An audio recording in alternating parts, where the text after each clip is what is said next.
What the fuck?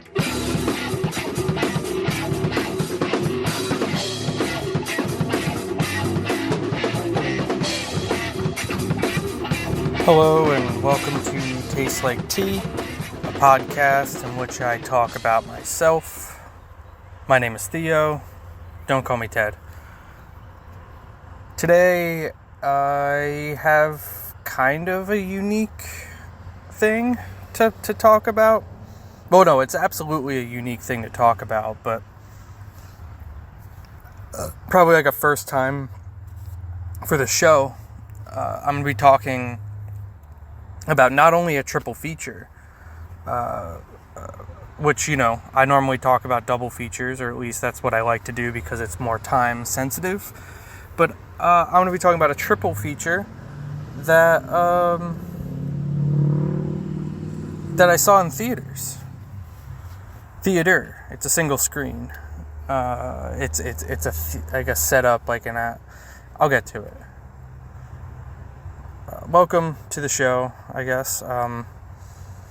Before I wanted to get into this triple feature because it was very cool. It was a mystery triple feature, so it was not stuff I picked. It was picked for me, and spoiler alert: I had a great time. But I did want to mention something, and I don't really know how to talk about it because I don't know how to process it. Right. By the way, sitting in the backseat of the car, I did the preset thing like I said I was going to. So as of this morning, I just pressed preset 2 as I got out of the car. And I came to the car and forgot that heat gets trapped in cars. So I had to run the air for a minute anyway and put the windows down and stuff. But I'm in the back seat. I am chilling.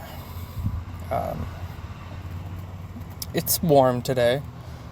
Some asshole said it's fucking hot today, and I walked outside and I was like, this is comfy. You don't know hot unless you're sitting in this car with the windows up, but I am not, because I was going to say not my parents in 2005, but I think I was the one that wanted the windows up because I didn't like the idea of A, being heard by other people, and B, hearing other people, especially from a single gap in a window, because it fucks with my I can't ever pick up on what direction things are coming from if it's all coming from a single crack in a window. What the hell am I talking about? I'm sitting in a car, right? That's what I'm talking about. But I wanted to talk about something that I don't really know. I can't do like a whole episode on it, I don't think. But I really wanted to mention it because I'm sitting here. I just started reading a book on Alfred Hitchcock.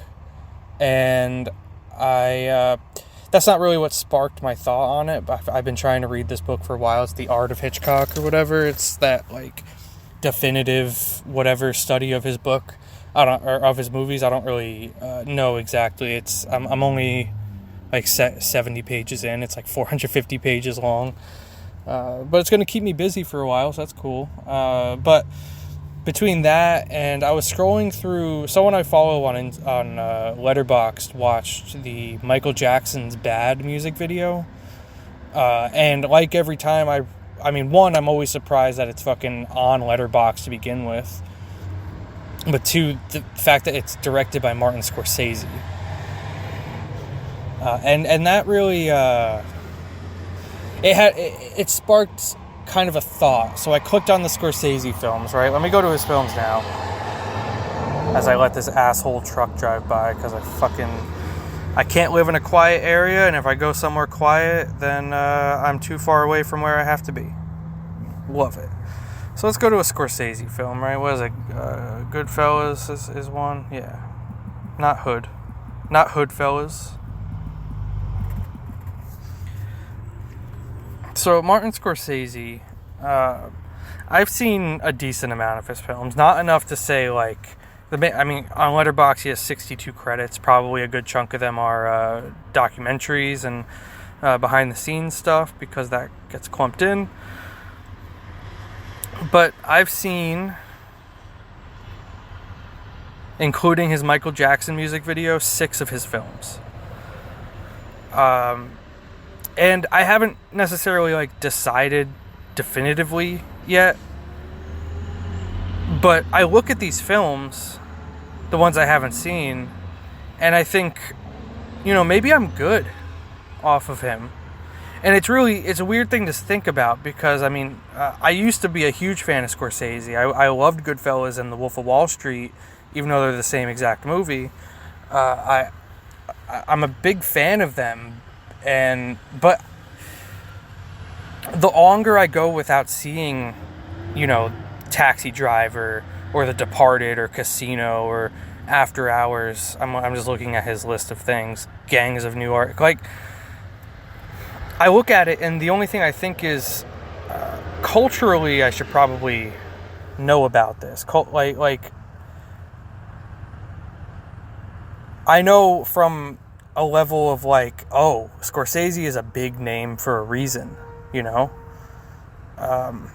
you should probably watch all of his films, especially if you're trying to get into making films, because like, who else to learn from than those of like the most renowned people, right?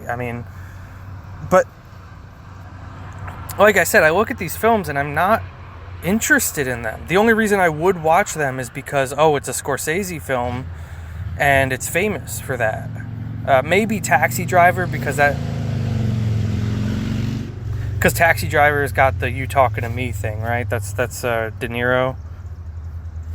And, honestly, that's not even why I'd watch it. I'd watch Taxi Driver because it has Jodie Foster in it. And I'm probably doing myself a disservice by not watching it, but I don't feel any motivation to watch any of these films. My partner asks me on a regular basis why I don't watch, quote-unquote, good films. And, I tell them straight up, like, I think they're good. I've come to a point where I realized that, not realized, but I've come to accept that my opinion is my opinion, which is kind of what the whole point of this show is about, is that I have a very specific taste that, I can meet people who matches it partially, but I don't think I can meet someone who loves Repo, the Genetic Opera, loves the Saw series, and has no interest in watching a Martin Scorsese film except for Wolf of Wall Street and Goodfellas ever again. I will never voluntarily watch The Irishman. Bringing Out the Dead is probably, I almost said my favorite film.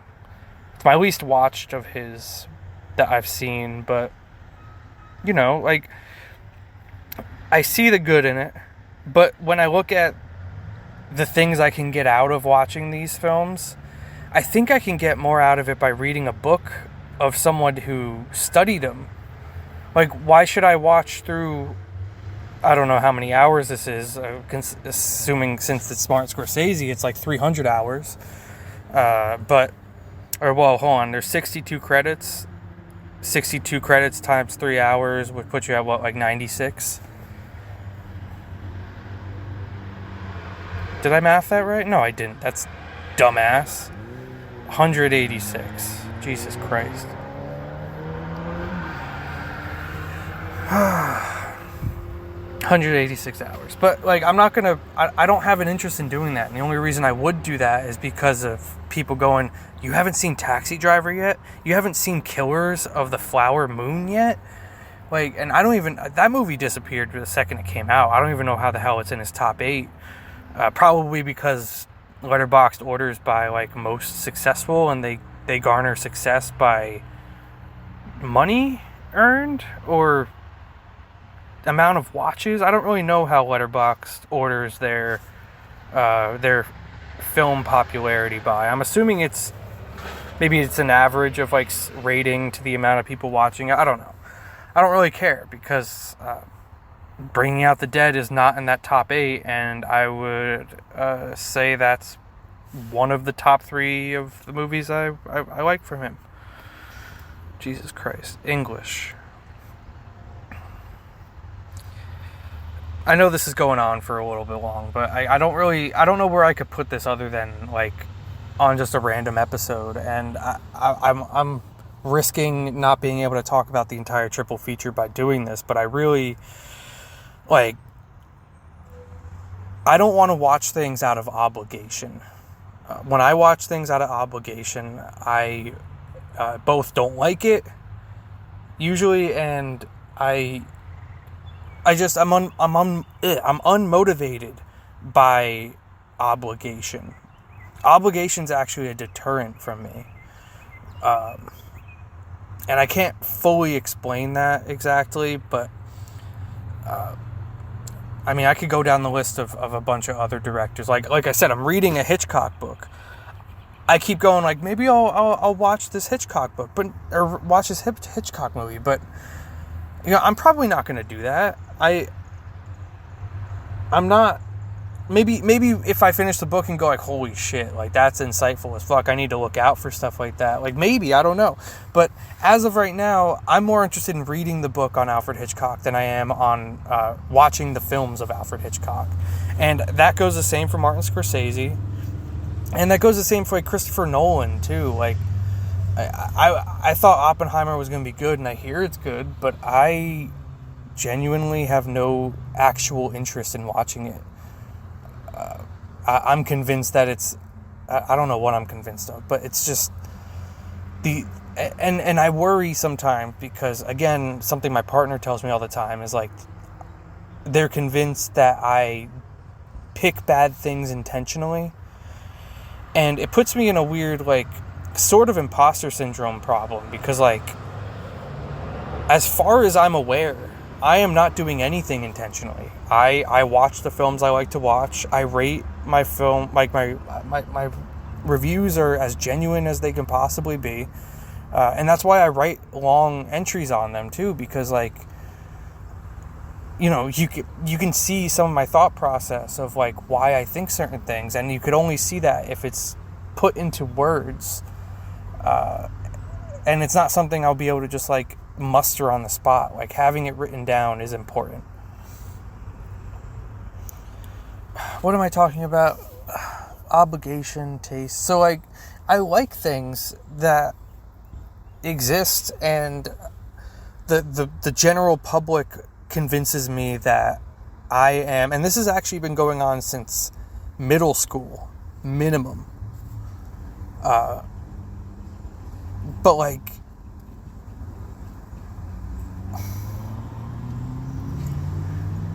an overexposure to it, I don't know how to word it exactly, because, I mean, in middle school, I was a huge fan of, what are they called? The Lonely Island.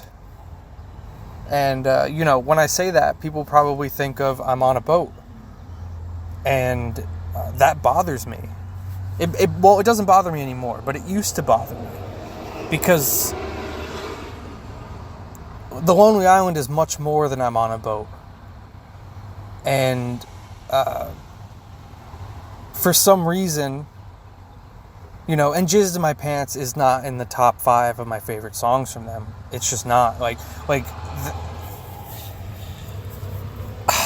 When I describe it this way, it's literally just me thinking, like, I guess I'm just doing, like, hipster shit. And it's like, oh, it's popular, that means I don't like it. But the thing is, if that's happening, I'm not doing it intentionally.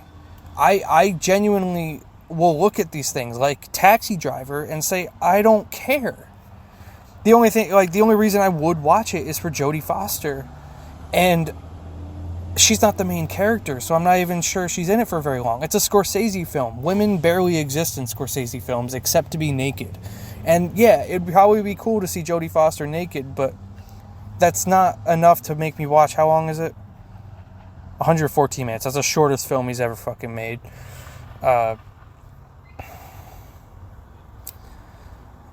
So I don't know. I kind of had to get that out somewhere because I don't know what to do with it. I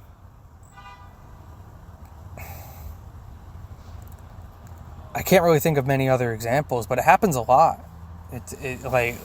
And sometimes it happens by accident. I mean, it's always by accident, but sometimes I'll, like, form an opinion and then go, all right, how about this? I love Shyamalan films too, right? And he's reportedly very hit or miss. And because of that, I have not seen all of his films, but every film I've seen of his is amazing. Maybe the worst I've seen of his is Knock at the Cabin. And that one was pretty freaking awesome. Like, clearly, whatever the general public thinks about these certain people is not what I'm thinking about them. Like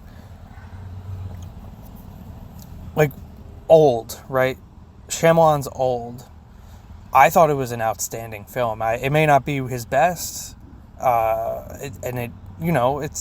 awesome. It's a really awesome film. But every review I've seen of it, not every, because there's probably people who like it, but a good amount of reviews I've seen of it, and people have told me in person, it's like the worst written film in existence. And I don't see it. I've heard also, like, horribly written dialogue and, like, unconvincing, over-explanatory dialogue. I don't get that. I just don't. I don't understand the line, because I like it. I don't know. It's what it comes down to. I mean, this whole show is about opinions. I have an opinion. I share my opinion. And generally people have different opinions. And it feels weird when it happens too often. It feels almost like maybe I am doing it intentionally, even if I'm unintentionally doing it intentionally. Subconsciously, maybe I hate the idea of conforming. And, like, that's true. I mean, look at my professional life. Like, a lot of my, not even professional, just like anything that involves structure, I usually don't enjoy the standard. I'm not going to get into my school experience, because that was just, what was that, 12 years of being told I'm better than I am. I don't know. People assuming. Anyway. I'm talking about films today. Anythingbutted@gmail.com if you want to reach out to me. You can tell me, maybe you can explain away this unintentional hipsterism that I've developed. Maybe you can point out to me what makes these things extravagant, and maybe I can, seek them out, watch them, and, decide if I agree. But I can't really. Oh wait, no, I'm talking about my email. Yeah, send me stuff. I don't know. Tell me your least favorite director, and I'll probably disagree with you. Because I mean, Bo Welsh, Mick Garris. I'm a big fan recently of Jack Shoulder, bro. Like, Jack Shoulder, man, he's a legend, and no one knows about it. Because everyone thinks that Nightmare on Elm Street 2 is a bad movie. I shouldn't say everyone thinks it's a bad movie. I'm not going to get into that. I have a whole thing not planned with Nightmare on Elm Street, but Nightmare on Elm Street 2 is one of my favorite movies. What am I talking about here? Anythingbutted@gmail.com. Tell me why my opinion's wrong, or and I can tell you why your opinion's wrong. Because in my eyes, I am, I have perfect taste, and in my eyes, you have imperfect taste, and vice versa. I will not deny that your taste is perfect, because I have no way of knowing. Blah, blah, blah. Anythingbutted@gmail.com. Anyway, so I'm talking about a triple feature here, 20 minutes in, thankfully. And this was an experience that I kind of, not on a whim, decided to go see, but I saw Repo the Genetic Opera last Friday, whenever May 29th was. I saw Repo the Genetic Opera on Friday, May 29th, for the theater re-release. I went with a super fan and her fiance, and we had a fantastic time because the film is good. And I'm not going to talk about that experience, though, because that's hypothetically a whole other episode. Repo the Genetic Opera in general, because I have very well-formed opinions about that film, theories, etc. But I was like, hey, maybe I want to go. I wanted to go to the Gap, right? The Gap Theater in Wind Gap, Pennsylvania, I think is what the town is called. I'm a huge fan of them. They're the first independent theater I've ever encountered, and I can't, specifically say they're my favorite because I've only been to the one, really. But I go not often, but I've been there like 3 or 4 times just this year. Mostly for triple features. Last year I went for 2 triple features. I love the Gap. I love being there. Their concessions are reasonably priced. They have locally made soda, which is really cool. But I wanted to go there. I wanted to check out and like I said, I see triple feature. I saw the Abel Ferrara triple feature there. I saw the Chucky triple feature there. It's a good experience to have that, whatever I'm talking about. But the day after Repo the Genetic Opera, I saw on the Gap schedule that they are hosting a Exhumed Films mystery triple feature, and I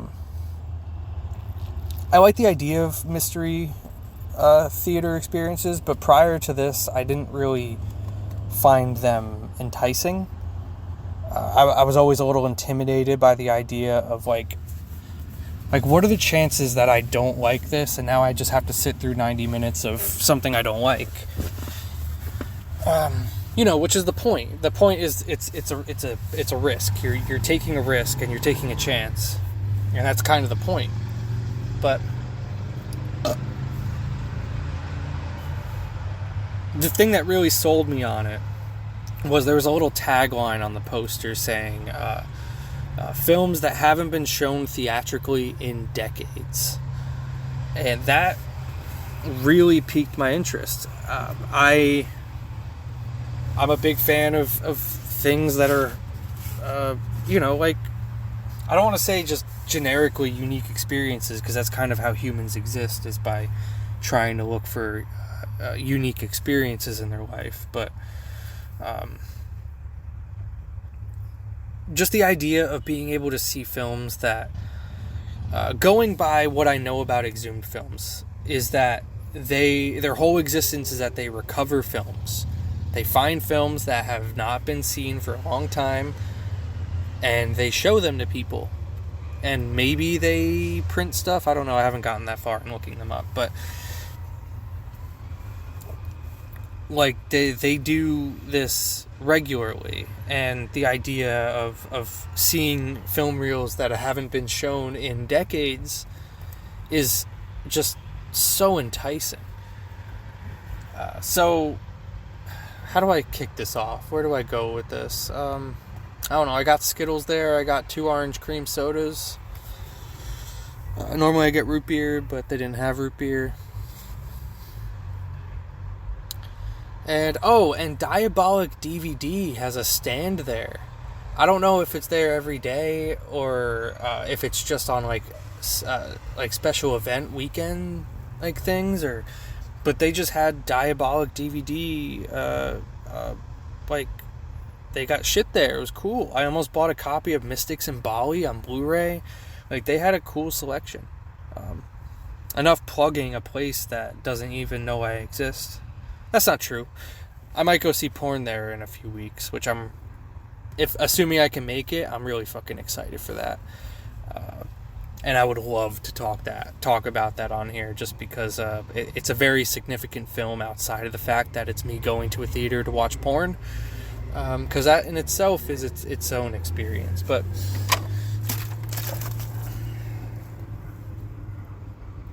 I guess let's start with the films, right? I watched 3 films. They're all from the 70s.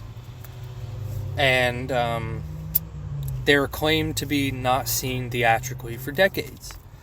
I don't know how true that is. Maybe it's not the film itself. Like, maybe it's not the actual movie that we saw was not seen theatrically, but maybe these exact reels of film were not seen theatrically. Like, what I'm assuming happened is that this Exhumed Films company happened upon a box with some reels in it, and they pulled it out of that box and decided to show it. That's what I'm assuming happened, because the printings that we watched were very, very beaten up.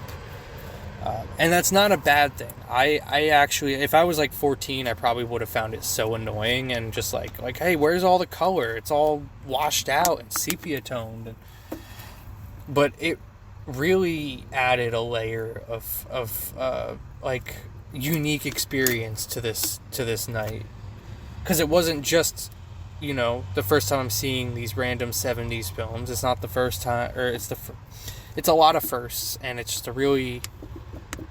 it added to it, and it just makes me wonder like how fragile that film was when they pulled it out. And, like, I want to see it physically.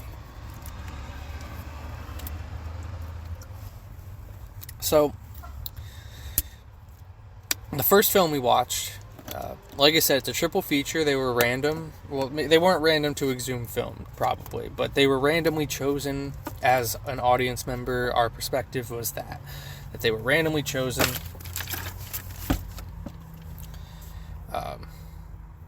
So, the first film we watched is an adaptation of H.P. Lovecraft. It's the Dunwich Horror from 1970. And it's a solid film. It's great. This is where I go, oh, it's fine, it's cool. I gotta stop picking my face so I can think. But nope, I'm just going back to do it. Don't know if that's an addiction or some sort of... Anyway, we watched the Dunwich Horror from 1970. What is the film of Dunwich Horror? What is it about?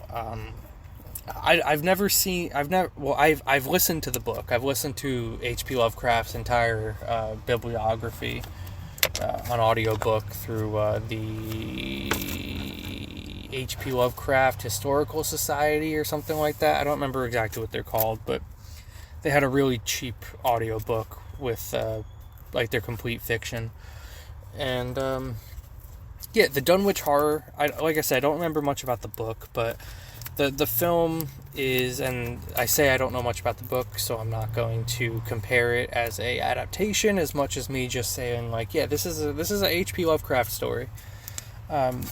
A woman exists, and she works at a library that houses the Necronomicon, which hilarious. The whole theater was cracking up the second that they're like, yeah, make sure you put that Necronomicon away, because everyone nowadays obviously knows what the Necronomicon is, and at least a good majority of people don't associate it with H.P. Lovecraft anymore. It's more of an Evil Dead thing.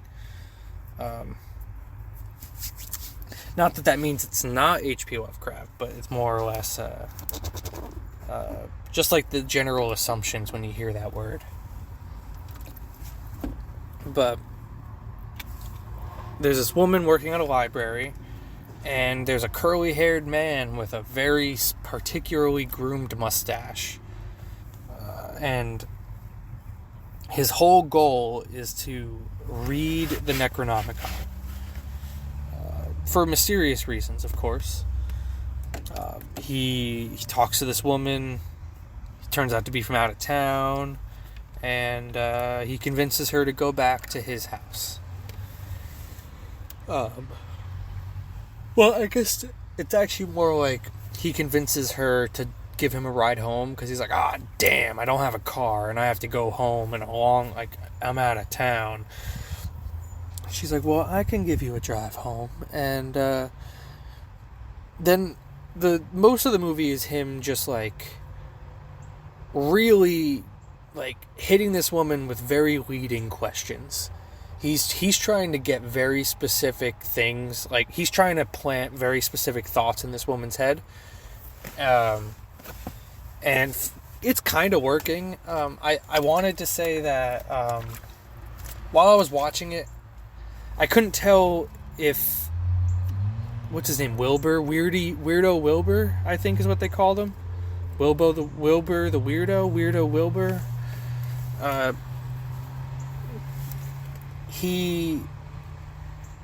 He's very charming in the beginning, and I'm not sure if there's supposed to be a supernatural element to the charm, but the way it's shot, it's a Corman film, by the way, it's a Roger Corman production, but the way it's shot, the eyes, like it zooms in on this man's eyes when he's talking to her, and it's almost like he's able to kind of put this woman in a trance by looking at her. But that doesn't seem to be the case. Maybe she's just a super gullible, nice woman that was like, yeah, I'll just drive this stranger home. He's reading a book at the library. How much harm can he do? She brings him home, and he convinces her to go inside. While she's inside, he sabotages her car and basically traps her there. So he can keep her there for multiple days and slowly work her down into being obedient. He's not trying to like enslave her sexually, although half of the conversations they have are him trying to get her to admit to like enjoying sex, and it's just a weird one. I don't remember H.P. Lovecraft ever having like actual horniness in his books. I think it was more just racist and ignorant. Well, not ignorant, but you know H.P. Lovecraft. I don't think there's even like there's full stories that don't even have women in them.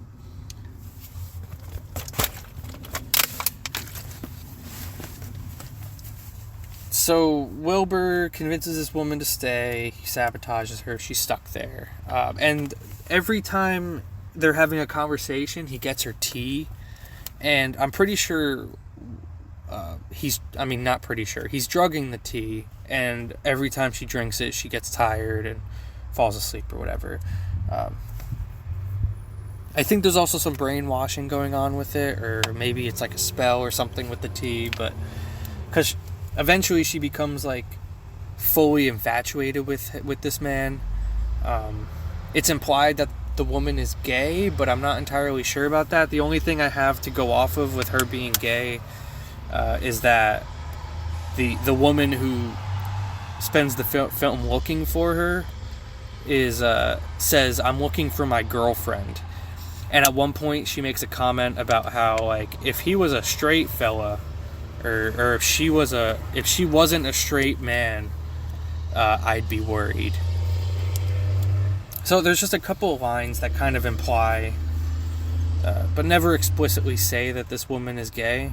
But I think it makes a little bit more sense as to why she'd be a little bit more resistant to whatever these sexual advances are that Wilbur is going under, because she's clearly infatuated with him. Spell or not, drug or not, from her perspective, she's probably thinking like, wow. So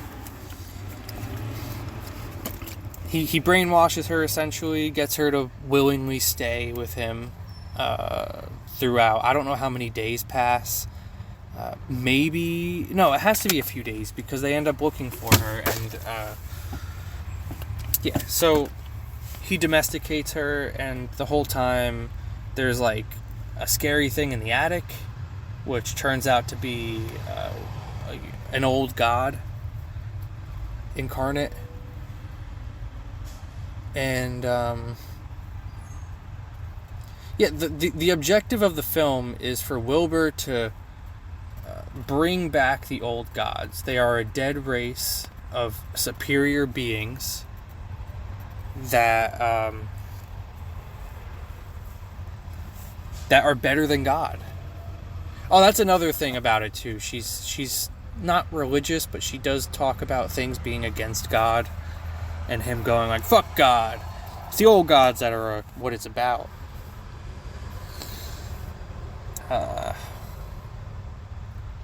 Yeah, I mean, I'll be honest, it's not a fantastic film. There are some really great spots in it, though. Did I even get to the end? He does a ritual on her, and oh yeah, she gets like dream raped at some point. We'll get into it, maybe. I'll see what my attention span can do. But it's definitely my least favorite of the three. Just as like a fair warning that everything from here on just gets better. But I really, really liked very specific scenes. The film is mostly talking. It's mostly trying to build a mystery with this Wilbur guy. Wilbur is just constantly, like I said, asking leading questions like, do you like sex? And just like sexual questions, and kind of implying like to have sex with him, even though they're not directly talking about that. All right, so let's talk about some things I liked, because there are a few things. I should have my notebook out. Let me get my notebook. Because I wrote physical notes. That's the other thing about me going to a movie theater is I don't like to have my phone out, obviously, so I write physical notes. And I just remembered that prior to this film starting,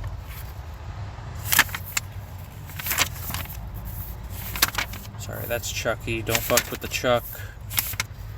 He's like the guru of haircuts. That's Chucky 3. Bad Luck Barry. We don't talk about him. Jesus Christ. Here we go. There were some previews that I think were also part of the reel.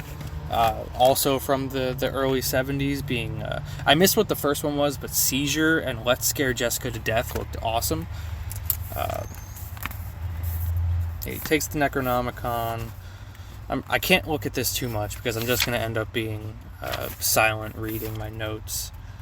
Weirdo, Weird Wilbur. Not Weirdo Wilbur, Weird Wilbur.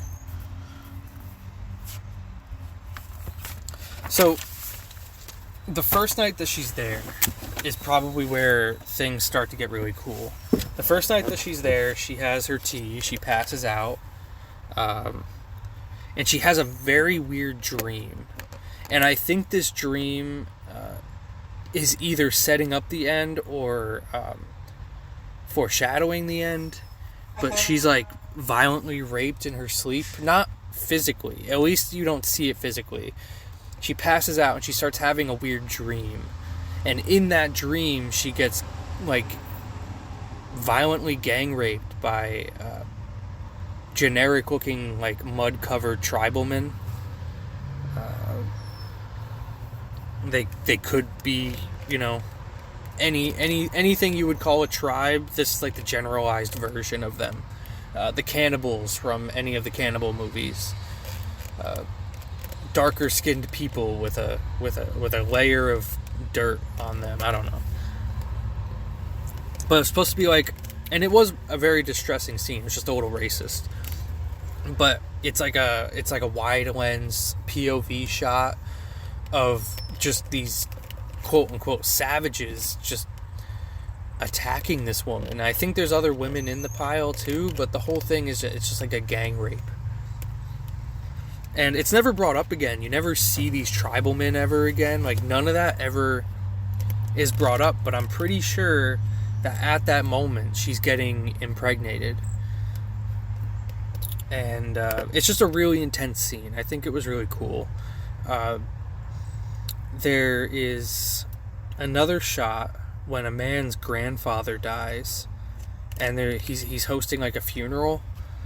And it's all shot, not entirely, but a lot of it is shot from not an exact POV of the dead guy, but from the hole. Like, imagine you're standing in a dugout grave and looking up at a guy performing your funeral. And it's really cool. It has like a metal or cement cage or something that kind of frames out certain parts of the screen, and it looks really great. It's also a really good moment in the film just as like a plot, because that's when you're kind of solidified that he is othered in the town, and the whole thing is that, you know, he tells this woman stories of like how his family gets ostracized and outcast for believing different things, and that's how he gets sympathy with her. Is like, yeah, my family is hated by a lot of people. And he generalizes it by saying, because we believe in different things. But what he's not saying is that what he believes in is summoning earth-destroying old gods that are you know, essentially evil. So there's a cool POV shot. That's the scene where it's not even a POV shot, but that's the scene where the town is like, get the fuck out of here. We don't want your family buried with ours. And it's just very much like you're different. Get out of here. But because as viewers, assuming viewers, maybe viewers at the time didn't know what the Necronomicon was. And it was technically pre-Evil Dead. But maybe you're not supposed to know that this guy is like shady, but because we know what the Necronomicon is, and because we know he's dying to read it, and that he knows so much about it, that we know he very much believes in that stuff, and he's shunned out of society rightfully, in a sense, because they're performing sacrifices and whatever the fuck.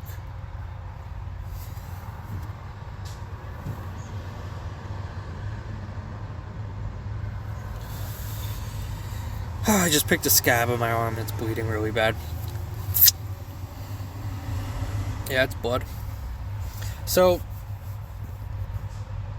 another great spot, another great shot. Well, it's actually kind of an effect, but I'll talk about the effect first, and then I'll talk about the shot, because there's two different parts. There's this thing I call old god vision, because it seems like every time things of otherworldly nature starts happening, it goes into like this weird negative vision, but then all the blacks in the negative are filtered over with like super vibrant colors, and it just looks super it's disorienting and unsettling, and I think it's a really good effect. Now there's a character that's in an asylum that exists, and she's going insane because she was exposed to the old gods. They don't directly tell you that, but that's implied. It's implied that the main character's family did that to her, I guess is a way to put it. They also have a hilarious joke where it's very obviously a younger actress with just like a gray wig and some like wrinkle prosthetics on. But they have a very specific line where they're like, she looks like shit. Can you believe she's only 45? And that, we all cracked up on that one. That was top tier comedy for the film. It's just, it wasn't like they were zooming back and like hiding her features. Like they have a full on, like you see a close up of her. So you know she doesn't actually look 45. Or that she doesn't look worse than 45. She's probably, as an actress, younger than 45, too. But that was really... Okay, right. No, that's just describing the setting. That woman is, as I may have already said, she's been exposed to the old gods, and it made her go insane. And this insanity is portrayed with... this old god vision that I just described, and I'm convinced it's what she sees all the time. But during her last moments of life, spoiler alert, she dies eventually. You're stuck, and almost literally stuck. Like it feels uncomfortable in a very particular way. where you're having a POV shot of this woman, like from the perspective of the woman strapped to a medical table, and she's having this old god vision, so everything is in negative with like shifting colors, and it just, the entire scene plays out that way. You're looking up at these two doctors, like deciding what to do with you as if you don't even exist, and you're just sitting there watching, and you like, you're not just experiencing these people telling you or like deciding your fate for you, but you're also seeing a constant barrage of otherworldly entities trying to like threaten and attack you. And it's a really good scene. It's my favorite shot and my favorite scene entirely in this whole film. It closes a little. I didn't really like the ending very much. That's why it's the lowest rated film. Like, it had some good build up, but it just did not have a cool payoff. I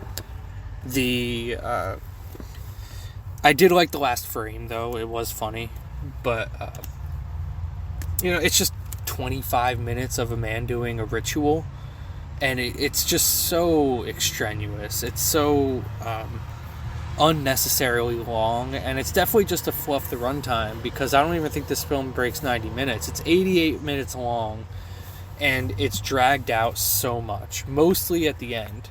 And it's fine for like a Corman film, I guess, because the whole ritual, the main character woman is like, there's a lot of side butt. Like, she's naked and then there's like a cloak over her, but the sides are exposed, so it's a very titillating, I guess. I don't know. But it just goes on for way too long, because the ritual was cool, and I like how it ends, but it's so long that I'm like, come on. Like, it just kept cutting back and forth between this woman exploring, like trying to find this other woman, the main character, and this dude performing a ritual that isn't going anywhere. He's just saying the same things over and over again, like old god words, mantras, if you will, and like doing little, like flicking a knife around and tying this woman up and spreading her legs and stuff. It's a totally acceptable film. It was not a bad thing to watch, especially for something that was not quote unquote seen in decades theatrically.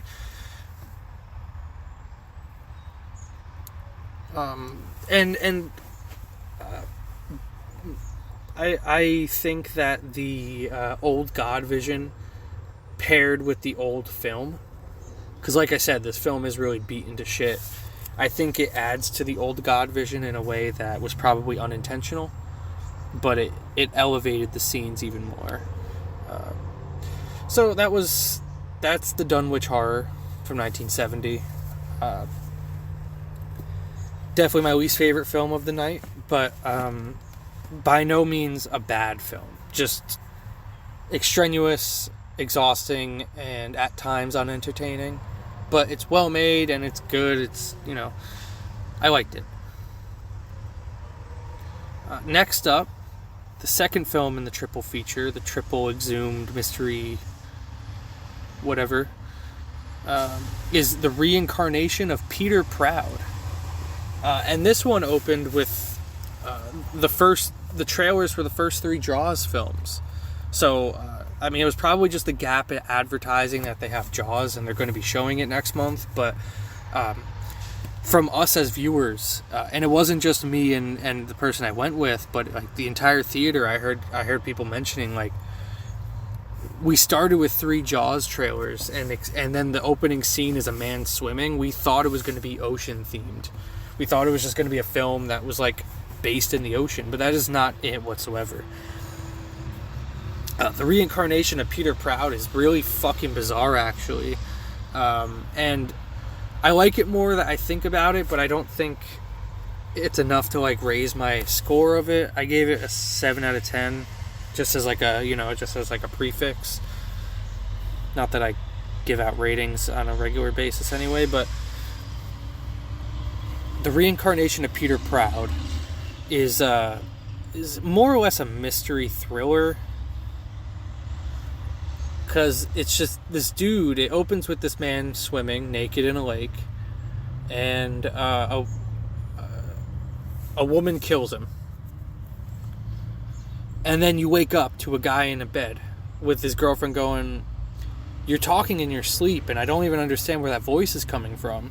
So right off the rip, you're like, what the fuck, dude? Like, this dude is having dreams where he is a completely different person than he is in real life. And also, his voice is that he speaks while he's sleeping is different from his regular speaking voice. Very weird. Very peculiar.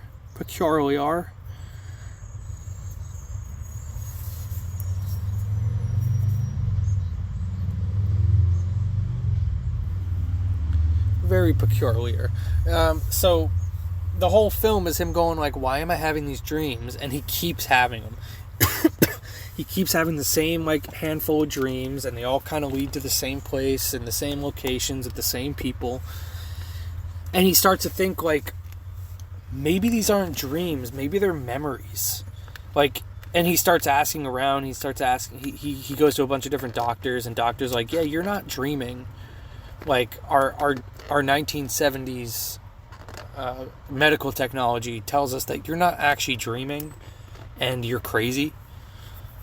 Which, you know, expanding on the thing I talked about in The Exorcist, the scariest thing about that film is the 1970s medical procedures that were performed on this little girl. That isn't the horror of this film, but it is definitely a thing that the medical field in the 1970s and late 60s was very hit or miss. If you had anything that didn't involve external wounds, you probably were fucked, because they were just going to go, nah, we never heard of that. You're probably lying.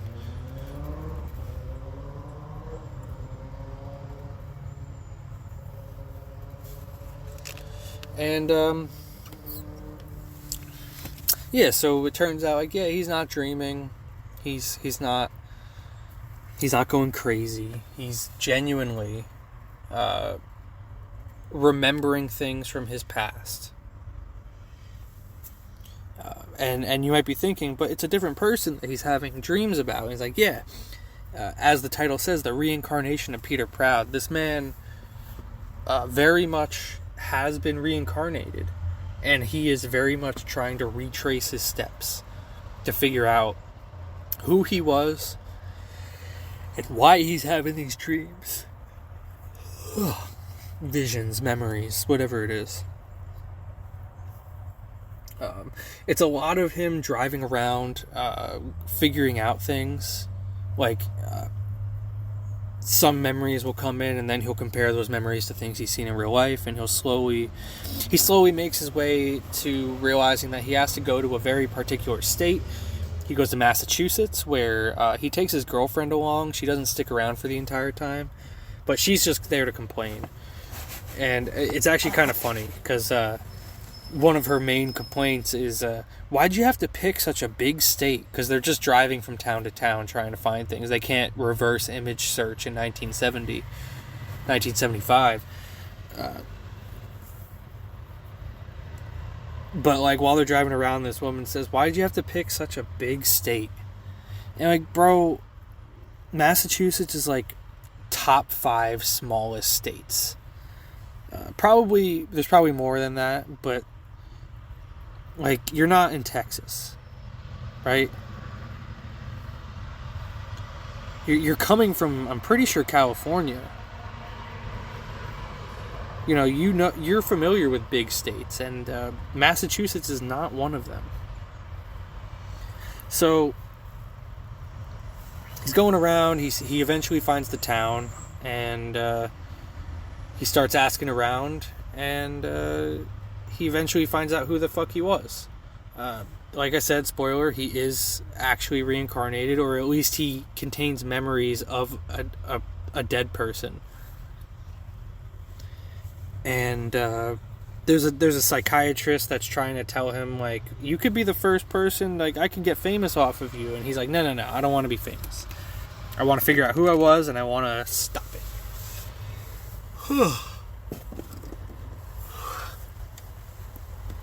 So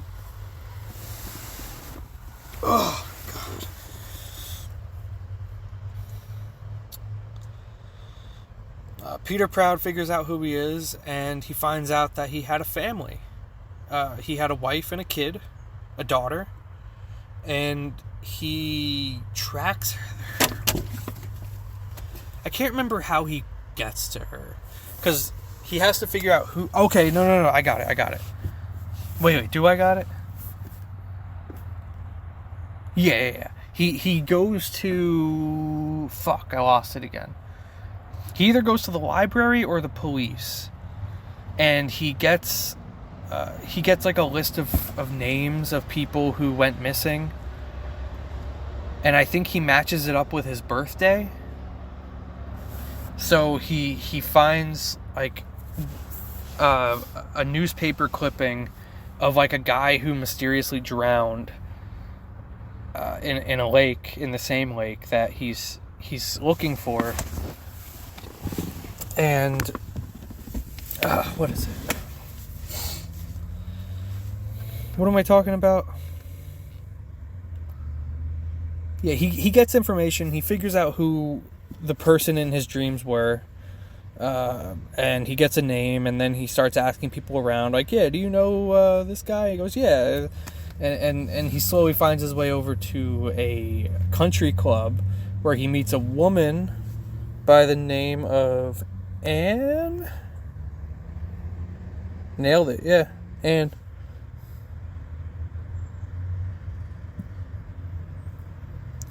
And you come to learn that Anne is... What order do I tell you this in? So he meets Anne, right? He meets Anne. And he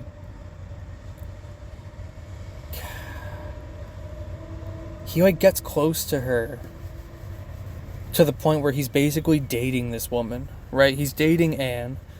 And he goes home to meet her mother.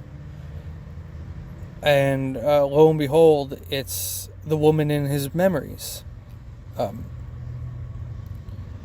It turns out that he is dating his previous incarnation's daughter, aka his daughter. And he loves it. He fucking loves it. He's like, I'm trying to forget my past now. I just wanna be in love with this Anne woman. And it turns into just like this weird moral thing where like this man is just going out of his way to do incest in the least direct way possible. Sooner or later, the wife finds out, and they confront each other, and he's like, "Yeah, you killed me," and this and that, and I feel a little regretful talking about it in this much detail, even though the detail I give is very incoherent and unorganized. But I feel like this is a film that strives on not knowing what not know what it's about. And I think it being a mystery film for a triple feature was absolutely where it shines the most. I wish I said this right when I first started talking about the film, but if you haven't seen it yet and you want to see it, you should probably watch it as blind as possible and probably not listen to the things I said. Too late for that. So that's fine. But...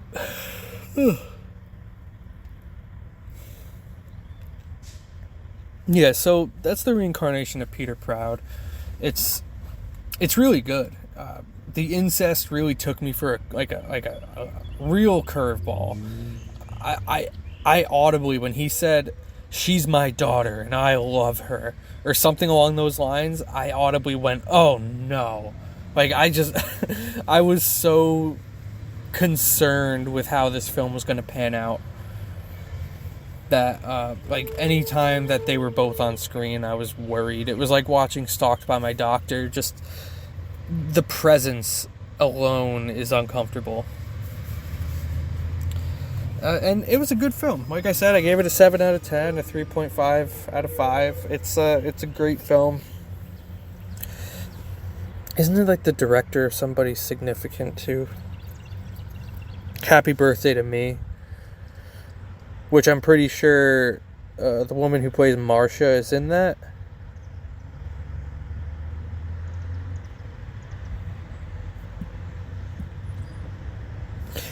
But yeah, the film was good. It's really just weird the way it shifts into incest, like, and then like he acknowledges it, which is the weirdest part about it, because like at least he could have played dumb and been like, yeah, well, at least I'm technically not the same person. Like, he does not do that. He just accepts that that's his daughter and accepts that he wants to bang and fall in love with her. And that's weird. But let's finish this up with a final film. We got one more to go. And again, another surprise. Like I said, it's a mystery triple feature. It's all a surprise. But and also the reincarnation of Peter Proud. The film is probably in the worst condition of the three films we watched. They're all really beaten up, but there was a point where I was genuinely confused with the visuals on screen.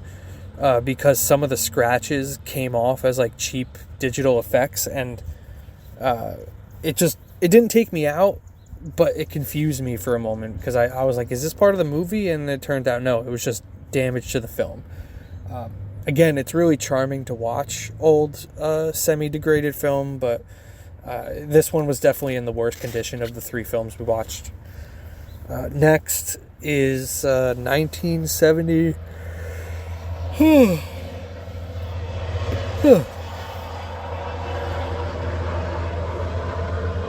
No, go on. Take your time, you fucking dickheads.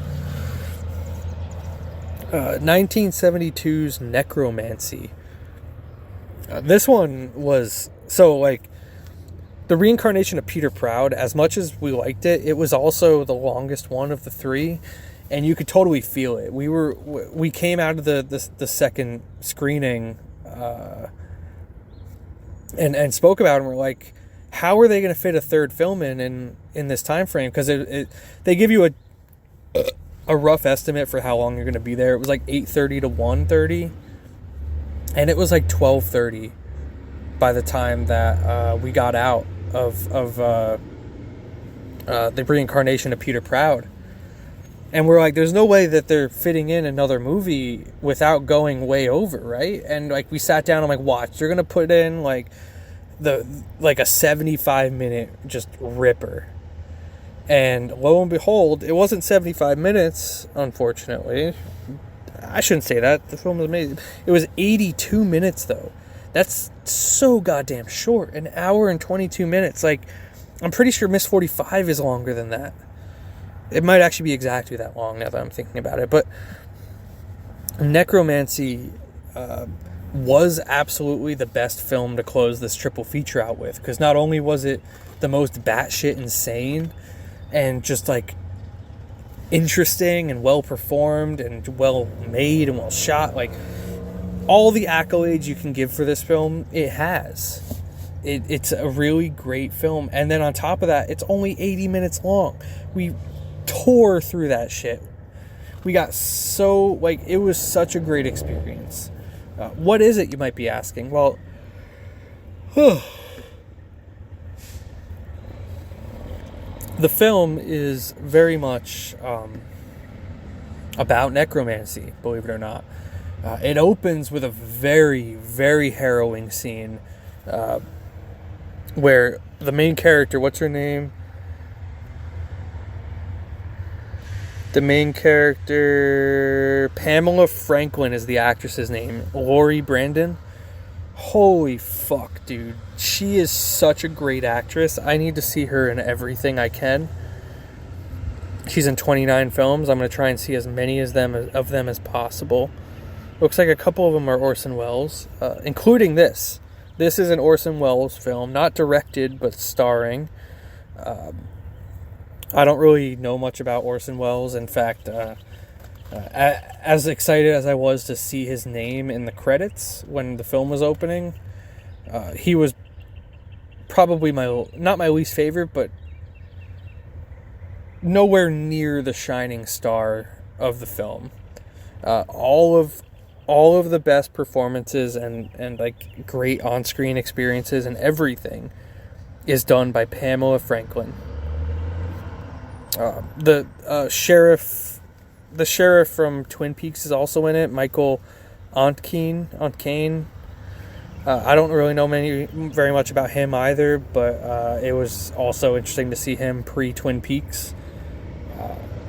You can kind of get some vibes of his in Twin Peaks from this character, probably just because he's the same actor, but you can feel it. But everything was Pamela Franklin. Everything that I loved was Pamela Franklin in this film. She was so good. It was almost like Possession took ideas from this film because of her. Like the Love Witch, which is like basically what she looks like. I thought she was Drew Barrymore for a few moments because she has one of those faces that is just super familiar, but in a really unfamiliar way, and it creates this experience of me going like, I know this face, I know it, but I look at her films, I've never seen anything she's ever made, so like I don't know. But between her hair making her look like Drew Barrymore and the closing scene reminding me of Possession, like almost to a T, which is probably reverse. It's probably Possession reminds me about Necromancy, but which is interesting actually now that I think about that. But yeah, Orson Welles, he was good, don't get me wrong. He wasn't a bad addition to the film, but like other than a couple of gags, which are just him kind of unenthusiastically dropping lines, I found him to be one of the least interesting parts of this film. What is Necromancy about, though? I didn't even describe what the opening scene was. That's where I was going with this. I was describing the actress, Pamela Franklin, because she's, the star of this film. The opening scene is her having a stillbirth or a miscarriage. I'm assuming a stillbirth because it seems like it was a surprise that the baby was dead. But the whole time, and this is kind of like the mantra of the movie, like the theme of it, if you will. The doctor keeps saying, you don't need this baby. You can have another baby. Which is just the worst thing you can tell somebody. Like if maybe it's just personal experience, but you should probably not tell people that, like let them figure out on their own that it's not the end of the world. You can't shoot down a fear or a thought like that without it coming across shitty. And it is absolutely shitty to whatever. I fell asleep for a second. I don't even remember what I was talking about. You can't close your eyes and lean back when you're me, even if that counts as blinking. I try not to blink because I fall asleep every time I close my eyes. So yeah, my eyes are closed now. I can't think. Isn't that hilarious? You would think with the lack of visual stimulation, I'd be able to do something a little bit more athletic, something. Yeah, exactly.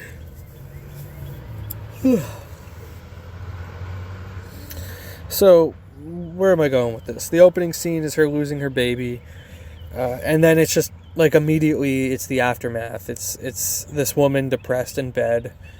She wishes she had a baby. Her husband is Sheriff, what's his name, from Twin Peaks.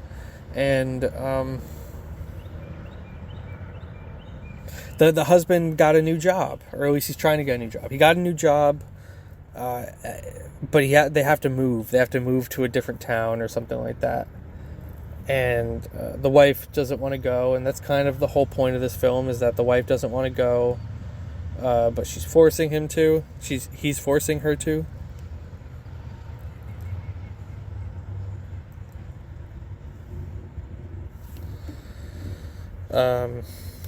Sorry, I'm getting really distracted now. I'm tired, apparently.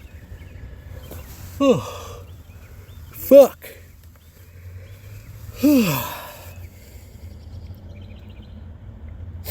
What am I talking about? Necromancy. So it opens with the husband's like, yeah, we got a job, we're going to be moving.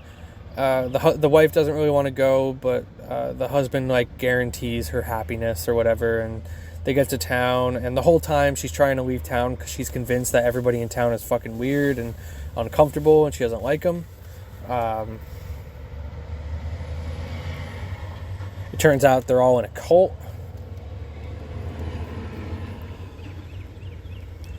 The whole town believes in paganism. I don't know exactly what religion they claim to practice, but it's basically that they believe in magic, and that what does one of the characters say? He's like, our religion is the only one that guarantees happiness in this lifetime.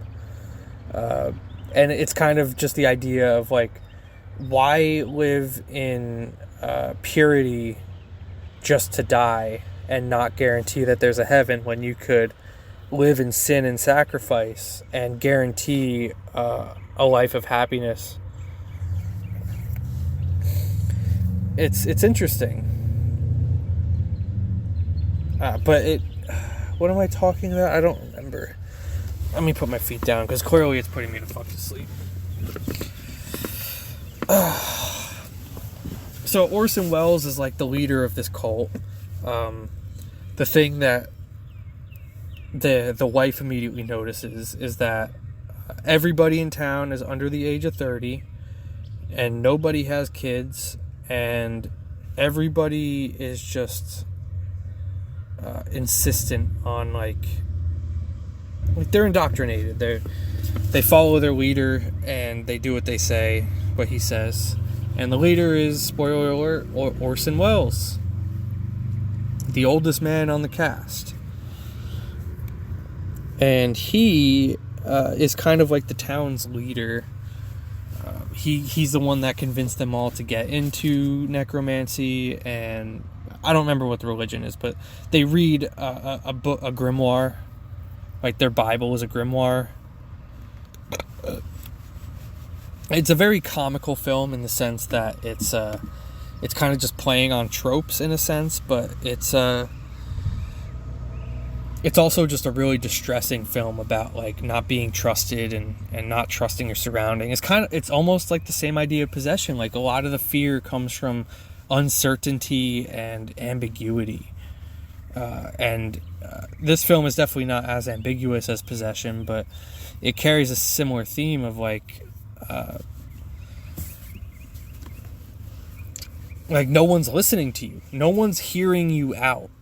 You know what's going on, and everyone is just like, nah, it's okay. It's distressing. It's a very distressing thing to experience.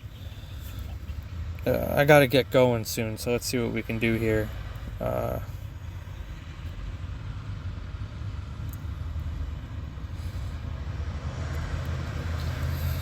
Blah blah blah. Necromancy. Necromancy is a film where this woman goes to a town and is convinced that so the whole town indoctrinates them, right? Like that's the objective. Is Orson Welles calls this man into town to work for him, and in the process he indoctrinates them. There's no children in town. There's not allowed to be children in town. Why, you might be asking? Because Orson Welles' son is dead. And until somebody comes along with the power to perform necromancy to revive this dead child, no children are allowed to be born in this town. I think the town is called Lilith. I think it's called Lilith, which I'm pretty sure is a reference to something. It's like a goddess or something. I only know Lilith primarily from Borderlands, but I know she's named Lilith for a very particular reason. It has something to do with mythology, and I'm pretty sure the town is named so for the exact same reason. So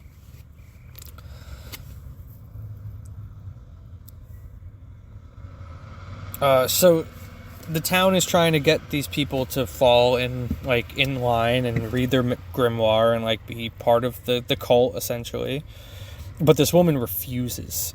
Pamela Franklin she's so good. She calls out everybody. Like, what? You don't believe me? You don't believe me, do you? Like there's no falsities with this woman. Like if she senses that something is disingenuous, she will call you out for it. Because she does not have time to deal with your bullshit. She wants to have a baby, and she can't. I mean, that's not fully, it's more or less the repercussion or the reaction of miscarriage and how nobody talks about miscarriage. Because, I mean, you know, I can almost guarantee if you ask your mom if she had a miscarriage, she'll probably not want to answer it, but the answer is probably yes. My mother apparently had like 5 or 6 miscarriages in her life, and, you know, it can be pretty detrimental. It's a pretty traumatic experience to one, like, to be carrying a child of any sort. You know, just the idea of, like, I am cultivating this person inside of me. That's definitely the wrong word, but and just all of the energy and, like, focus just goes to waste, essentially. And all doctors can say is you can have another one, because, I mean, for one, men doctors clearly just don't understand, at least at the time, probably still not now, that women form attachments to their children in the womb. Like, just because they weren't born doesn't mean that they didn't exist in their hearts or whatever. And not in, like, a religious sense, although this woman is religious and talks about, like, going against God and stuff. She's not openly religious, but she gets offended by the people's religion because it's not Catholicism. A good, you know, mirror to the first film, the Dunwich Horror. Just, like, you know, now the outsider is the one that believes in God. Like, ooh, the turntables. But, yeah, it's very much, like, I mean, the film is about necromancy and this woman being forced, essentially, to perform it. But the fact that it opens with this woman losing her child and them going to a town where children aren't allowed because of a dead child, it's very much speaking to me, at least, in a sense, about what miscarriages do and why, and, like, how quietly they're swept under the rug for people.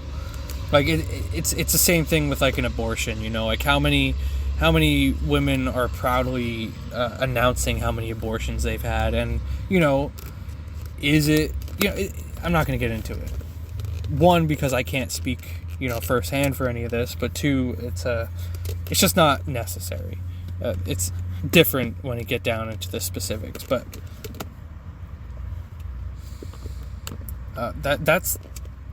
it's really a powerful film. Where am I going with any of this now? I don't even know. It's about miscarriages. Men don't understand the psychological connection between fetus and mother, especially one that's stillborn, because that means she went the entire term just to lose it. So, you know, medical bills and everything, if we're even talking about, like, because it is taking place in the United States.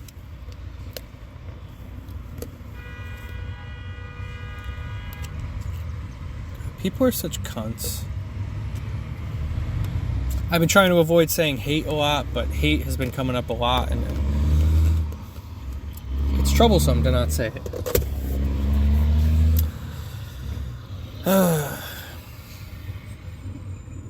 So yeah, that's the film. I really liked it. It's the best one.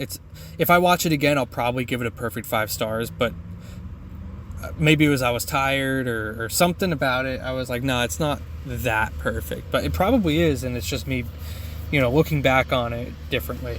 But I really liked just almost everything about it, specifically Pamela Franklin's performance, which I will not shut up about, both here and in the future, because I am 100% advocating for both this film and her existence as an actress, and I really hope that her acting holds up in other films, or I hope she's utilized very well. But yeah, she was definitely the highlight of the film. Orson Welles was a little bit of a disappointment, but he did make a couple chuckles. I loved the special effects. Not that there was many, but the dead kid looked cool. It's a solid film. It opened really mysteriously. It closed very trippily, I thought. Hold on. Damn, why would I help that dude? I could have just watched a guy aimlessly walk around a building, but I went, hey man, the vape shop is closed, you're going to want to go to... And then I told him where to go. I need to stop doing that. Whatever. Is he going to take a right? Okay, no, we're good. Is he? Oh no. Okay, good. He took the left and now he's going to take right. Okay.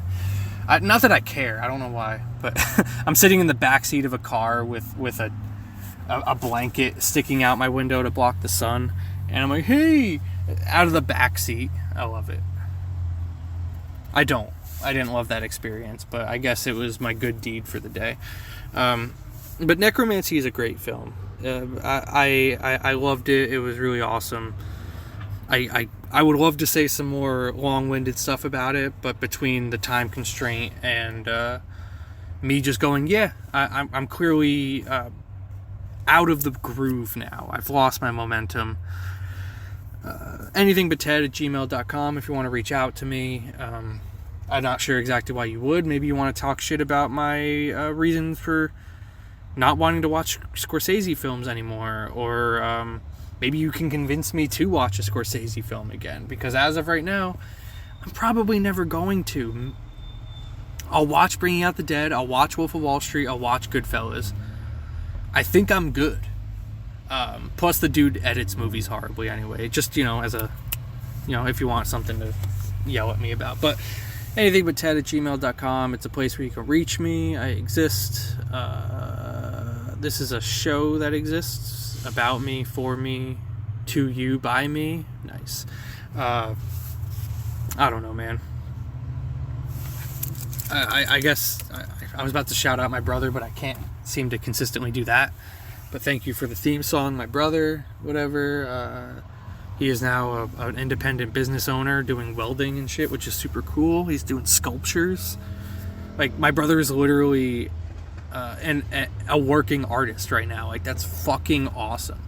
Like, he's doing the thing. Like, he might not be a drummer like he thought he was going to be, and he may not be using welding the way he thought he was, but the dude's a successful artist as of right now. People are posting his art on the internet. People are putting his art on their walls. Like, awesome, man. I'm so excited about that. But anythingbutted@gmail.com, whatever. I can link you to my brother's sculptures if you want. He's doing online stuff soon. And you have been listening to Taste Like Tea, a podcast about me. He am I am me is tea. Nice, I think that's it.